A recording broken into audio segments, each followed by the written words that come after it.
بسم اللہ الرحمن الرحیم۔ السلام علیکم دوستوں، امید ہے آپ لوگ ٹھیک ہوں گے اور آپ لوگوں کی زندگی خوشیوں کے ساتھ گزر رہی ہوگی۔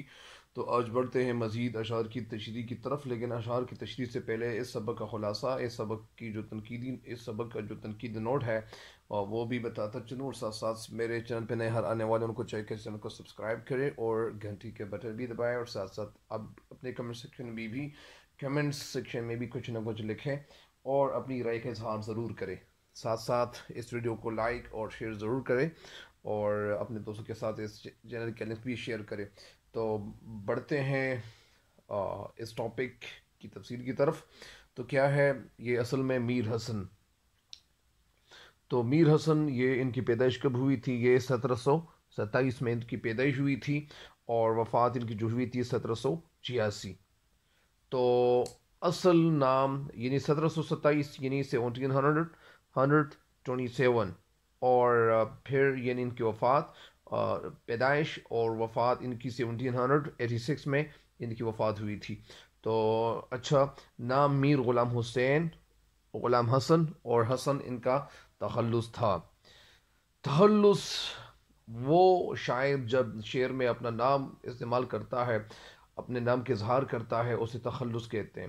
کچھ غزلیں اور کچھ شعر ایسی بھی ہے کہ اس میں کچھ شعراء نے اپنے تخلص استعمال نہیں کیے۔ بہرحال بڑھتے ہیں۔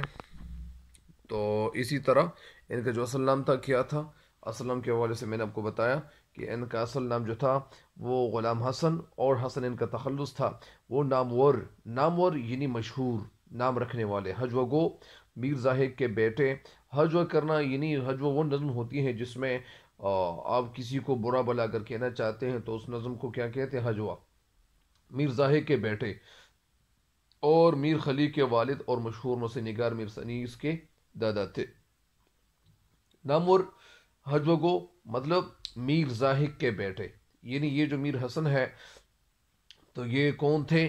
یہ نامور ہجوہ گو میر زاہد کے بیٹے، میر خلیق کے والد اور مشہور مسیح نگار میر انیس کے دادا تھے۔ مطلب اس کا یہ بتاتے ہیں کہ یہ میر زاہد کے کیا تھے، یعنی نامور ہجوہ گو میر زاہد کے بیٹے۔ ان کے میر حسن کے والد کا نام یہ تھا، پھر میر خلیق کے والد، اور میر خلیق کے والد تھے کون؟ میر حسن، اور مشہور مسیح نگار میر انیس کے دادا تھے۔ دلی کے سید واڑہ میں پیدا ہوئے۔ دہلی، یہ پرانے دور میں یہ دلی کا نام پکارا جاتا تھا، تو وہ سید واڑہ میں پیدا ہوئے۔ سید واڑہ کو بھی انڈر لائن کر سکتے ہیں۔ تعلیم اپنے والد سے حاصل کی، اور دلی کا شہر جو کئی بار اجڑا تباہی کا شکار ہوا، اور ان کے زمانے میں بھی ویران ہو گیا۔ ویران یعنی تباہ ہو گیا۔ وہ نظم جس میں شہر کی ویرانی کا ذکر ہو، اس نظم کو ہم شاہراہ شوق کہیں گے۔ اچھا، لیکن یہ نظم تو شاہراہ شوق نہیں ہے۔ تو وہ اپنے والد کے ساتھ فیض آباد چلے گئے، اور یہ ہندوستان میں واقع ہے فیض آباد، جو اس زمانے میں اودھ کا دارالحکومت تھا۔ دارالحکومت یعنی کیپٹل جس کو کہتے ہیں، دارالخلافہ، اودھ کا دارالحکومت تھا۔ اور یہاں وہ نواب سالار جنگ کے دربار سے وابستہ ہو گئے۔ وابستہ یعنی یہاں شاعری شروع کی۔ جب نواب آصف الدولہ نے اپنا دارالحکومت فیض آباد سے لکھنؤ منتقل کیا، لکھنؤ یعنی وہاں چلے گئے، تو یہ بھی لکھنؤ میں آ گئے، یعنی میر حسن بھی لکھنؤ میں آ گئے۔ پھر یہ ہوا کہ شعر و شاعری کا جو ملکہ تھا ان کو ورثے میں ملا تھا۔ ورثے میں یعنی پراپرٹی، ان کی جائیداد میں ان کو ملا تھا، میراث جس کو کہتے ہیں۔ صاحب دیوان شاعر تھے۔ صاحب دیوان یعنی دیوان رکھنے والے شاعر۔ دیوان وہ ہوتا ہے جس میں شاعری جس میں یکجا کی گئی ہوتی ہیں، اسے دیوان کہتے ہیں۔ مثال کے طور پر دیوان غالب، کلیات غالب، وہ تو کلیات ہے، اسی طرح بہت ساری دیوان موجود ہیں، اور دیوان کی جمع دواوین ہے۔ ان کی شہرت غزلیات یا قصائد سے نہیں، یعنی ان کی جو شہرت ہے یہ قصائد یا غزلیات سے نہیں، بلکہ صرف مثنوی سحر البیان کی وجہ سے ہے۔ سحر کا مطلب جادو، بیان وہ بیان جس میں جادو ہو، اور ظاہری بات ہے کہ اس میں ایک ایسا بیان انہوں نے کیا ہوا ہے کہ ایک انسان کو جادو کا اثر لیے ہوئے نہیں چھوڑتا۔